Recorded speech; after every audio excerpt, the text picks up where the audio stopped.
But the thing that I learned was, and I had experienced a little success as a session player, an R&B session player. And what we did was the same thing every day. Insert the artist, hamburger production, assembly line, lines, patterns, forms, insert the artist, play it till it's right.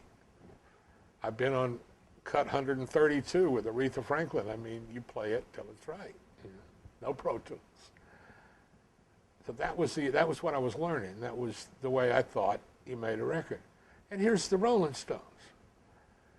And they take literally the first cut that they get through without a major mistake. Nobody says the words. Should we do that again? Can we do that better? Why don't you do this? Why don't you do that? Those words were not spoken in 3 days. When they got through a cut without a major mistake, Charlie Watts got up from the drums, and by God, it was over. And I'm sitting there and I'm thinking, this is certainly not the way we make records. Who do you suppose is right here? I think maybe it's them. So, but I learned spontaneity, the importance of capturing spontaneity. And I asked Keith, is this the way you normally do it? He said, yeah, when we record together. I didn't know what he meant by that then, but because he and Wyman really did not like being in the room together. But he said the only trouble was we take the first performance as we write the song. You capture the moment, the spontaneity of the creation. So the only problem with it is when we go on the road, I got to learn all this stuff over. So, but the third night, of course, was literally the major beginning of my career. Was Wild Horses. Now, Wild Horses, Keith had a little more of the song. He had the whole chorus, and he had some kind of mumbling words. It was a lullaby, as he initially wrote it, to Marlon, his son, first son had just been born. He didn't want to go on the road. That's what the song was about.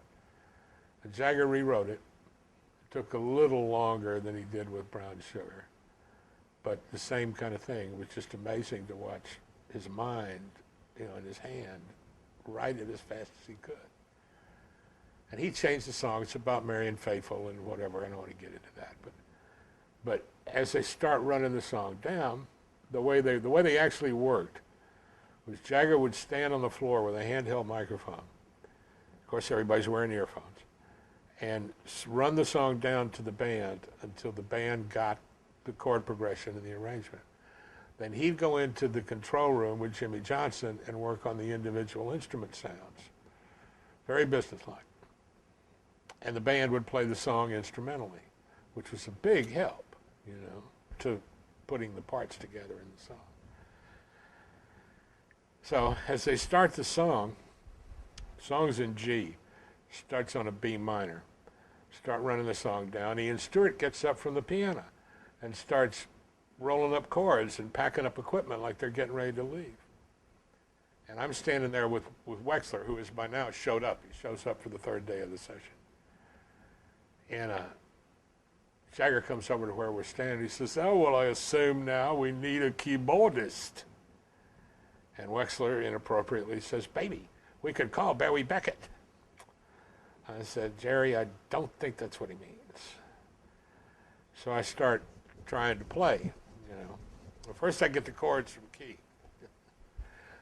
And then I start, and he's drastically out of tune.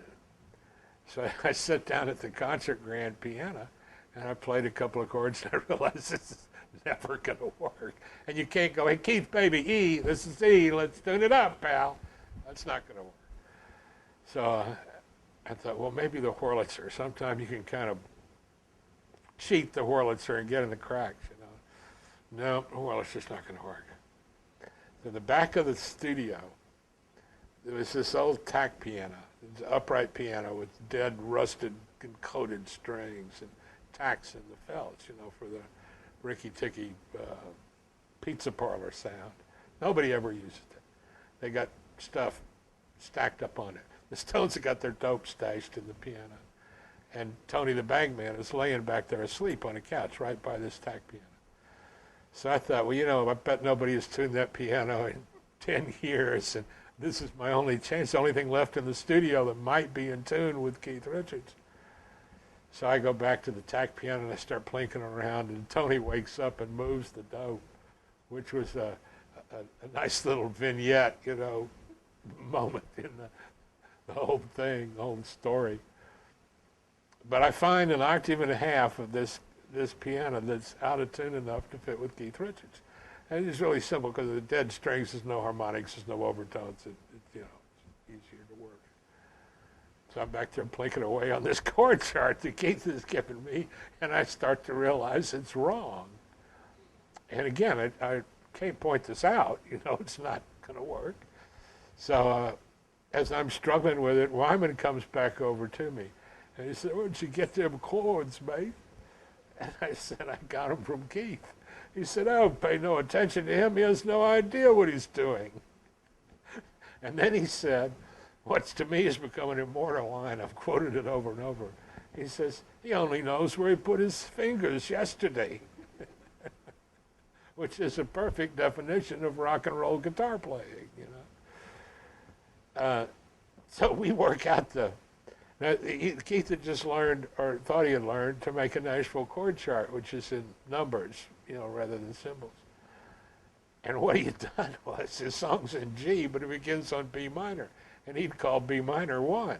So the whole chart was up a minor third, you know, which is harmonically kind of interesting, but not what you'd call right, you know. So Wyman and I worked out the chord chart, and I start playing it, you know. Little Mick Taylor, was like 19 and hadn't said a word in 3 days, you know. He's picked up a Nashville high-strung guitar with like all high strings, and he's plinking away over there. He can't figure it out either. So he comes over, grabs my chord chart, and walks off with it. I thought, well, okay. And I just started plinking away, you know. They still think, the Stones to this day think I'm a country piano player. I knew 2 country licks, 2 Floyd Kramer licks I learned in school in Texas. And I had basically learned them because I thought they were funny. And I had some little stuff that I did on country sessions for Stan Kessler, but it wasn't like really playing, you know. But that's what they wanted. So I'm back there, I'm hitting my little Floyd Kramer lick, you know. And Mick goes to the control room to set the, you know, the tones, like I said. And after about 30 or 45 minutes, and we're struggling with the song. I mean, they are barely playing the song. And Charlie Watts would stop for long periods of time, and you can hear it in the master, and then come back in weird moments. And, it was a struggle. And so, Mick's in the control room, I hear the click of the talkback in the earphones, and he says, "Hey, Keith, what do you think about the piano?" And I think, okay, here it comes. You know, this is it. Send the hillbilly home, you know. And Keith, God bless him, he says, "It's the only thing I like." I said, all right. So I played my other Floyd Kramer lick, which turned into what they called the solo. Believe me, I was not trying to play a solo. I was trying to get to the next thinking chord because I knew nobody else knew what it was. But so the Mazo brothers had showed up, documentary filmmakers, the third night to start this. Well, they'd already shot the Stones in New York. They were going to follow the Stones to Altamont, which was the next day. They left Muscle Shoals and flew to Altamont. I have never been sorry I didn't make the trip. But so the Mazels, and they were like, they shot around with available light, you know, but I knew that stuff wasn't going to stick. They set up lights for 2 shots, and those 2 shots are in the movie. Gimme Shelter. One is Mick and Jimmy Johnson sitting behind the console listening to Brown Sugar. And the other is me and Keith sitting on the couch in front of the console listening to Wild Horses. 2 other, I might as well tell all of the Stone stories. 2 other stories before I finish that one. Is my footnote to rock and roll history. that third night, after we had the track for Wild Horses, they went back and redid the vocals. And the way they did the vocals was with Mick and Keith in the same, in the vocal booth, on the same microphone, passing a fifth of bourbon back and forth. And with harmony vocals on the same track with the lead vocal. And again, nobody's going to tell him not to do it. So he's doing Brown Sugar, and I'm in the control room with Stanley, and I thought we were alone. Like console window, between the console and the window there was a couch, and you couldn't see whoever was on the couch, which turned out to be Charlie Watts. So I say to Stanley, as Jagger's doing this vocal, I said, he's leaving a line out, man. He did a line, he was singing a different pickup line into the chorus on each verse last night, and now he's singing the same line for every chorus, and he's leaving out this incredibly good line. And I hear this voice come from down on the couch. It's Charlie Watts. He says, tell him. I said, I'm not going to tell him. He says, tell him. I said, no, I'm not going to tell him. He sits up to where I can see his head, and he looks at me weird like that, and he reaches over and punches the talkback button. He says, tell him. I said, you're leaving a line out. I said, last night you were singing Hear Him Whip the Women just about midnight, and now you're singing You Should Have Seen Him just about midnight. And he said, oh yeah, that's right. And he says, who said that? Is that Booth? Meaning Stanley. And Charlie Watts says, no, that's Dickinson. And Jagger says, same thing.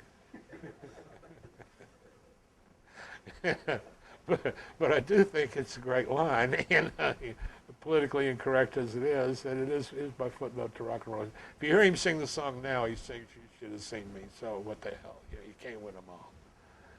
But that's the explanation of the couch, though. So after they get the vocals, and they're doing rough mixes, and it's it's dawn by now, the third night. Things are pretty relaxed, and I see the Maysles setting up these lights for this shot, and I went to drama school. I know what the lights are about, So I thought, well, this couch is just aimed right at the couch, and as luck would have it, I had the last joint. So I put it behind my ear, and I sat down on the couch. And before you know it, here comes Keith, and he sits down beside me on the couch, and they play back Wild Horses, and they turn on the lights, and I'm in the movie. It was a year and a half, 2 years later before I saw the final cut and realized that I hadn't made it, but I did. I look like I'm there to change the tire, but I am nonetheless in the movie, and it did absolutely jumpstart my career, so what laughingly referred to as my career. But I had no idea for like 10 years or more why Ian Stewart had not played the song, which really, that was the secret, that was where I made the move. So I was in New York having a meeting with Keith, actually. The way you have a meeting with Keith, if you go and you check into a hotel and you wait days, and then always in the middle of the night, the phone rings and somebody comes and gets you and takes you to some other undisclosed location, and you meet with Keith. So I was in New York trying to meet with Keith about the as yet unproduced Robert Johnson movie, Love in Vain, which I was going to do the music and he was going to get the credit, basically. And I'm waiting, Plaza Hotel. I'm in the bar of the Plaza Hotel with Ian Stewart. And I said, man, by no means is this, am I complaining in any way? Because my miserable career is based on that song. But why didn't you play Wild Horses? He said, minor chords, mates. I said, don't play minor chords. I am a boogie-woogie piano player, he says, and I do not play minor chords. When I'm performing on stage with the lads, he calls them, and a minor chord occurs, I lifts me hands in protest. So that's the whole reason for my career is he didn't want to play that B minor. God bless him.